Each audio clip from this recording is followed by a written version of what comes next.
saya tetap optimis dan hari ini ceritanya dimuktamadkan dengan noktah yang sangat-sangat mengecewakan, Syarum. Sangat mengecewakan bagi saya, kempen yang boleh dikatakan ya kita berusaha tetapi persiapan kita juga kurang dan juga pemain-pemain kita juga, list pemain kita pun juga kurang dan inilah hasilnya kita gagal untuk menyaingi pasukan-pasukan yang layak ke separuh akhir. Adik?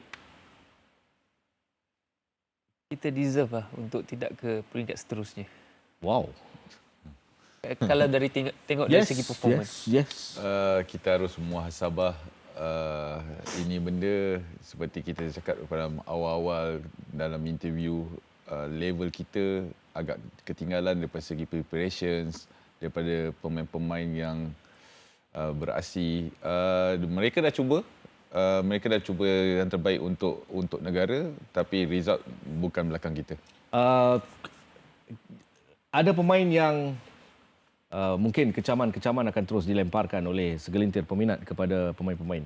Mereka dah, kalau orang belah saya dia panggil habis meta dah. Habis dah, tak ada apa dah. Itulah yang mampu diberikan. Tetapi ya, kita nak keputusan. Tetapi lihat ke belakang bagaimana persiapan yang kita lakukan. Sebenarnya ada pemain-pemain yang macam kita selalu kita bicara dalam awal-awal sebelum start tournament ni, pemain-pemain yang dipanggil, ada sebenarnya pemain-pemain yang berhak berada dalam skuad ni, tiba-tiba antara mereka tidak ingini ataupun atas faktor lain-lain lah. Jadi sebenarnya kita sebenarnya ada satu skuad yang baik. Cuma bila kata mereka tidak dipanggil ataupun tidak menyertai pasukan negara ni, ada question mark yang banyak. Itu kita tak tahu apa yang berlaku dan Coach Tan pun kita tidak boleh menyalahkan sepenuhnya ke atas kepada Coach Tan sebab masa dan player yang dia ada tidak dapat membantu pasukan negara dalam tournament yang carnival macam ni. Saya setuju dengan Syukur sebab bagi saya kita ada pool of player yang baik dan juga pemain-pemain yang cukup minit juga bermain aksi yang baik seperti beberapa pemain yang kita pernah bincangkan. Tetapi ialah itu sebenarnya kenapa mereka tidak dibawa dan juga kenapa macam ini. Banyak kenapa kan. Itu sebenarnya persoalan dia untuk pasukan kebangsaan. Sampai di stesen minyak pun, saya ditanya kenapa player ini tak dibawa. Macam mana nak jawab? Saya pun tak tahu jawapan dia. Kita pun tak tahu jawapan dia. Dia kalau tanyakan setiap orang mesti ada pendapat masing-masing kan. Untuk saya, setiap pemain dia ada kelebihan dia masing-masing. Cuma dalam keadaan sekarang ni mungkin question mark macam Syukur cakap, kenapa player ni sepatutnya ada tapi tidak ada. Jadi persoalan tu yang harus dikaji mungkin, ataupun jangan terlalu banyak kaji sangat sampai benda yang penting tu tak dikaji. Faham tak maksud saya? Sampai.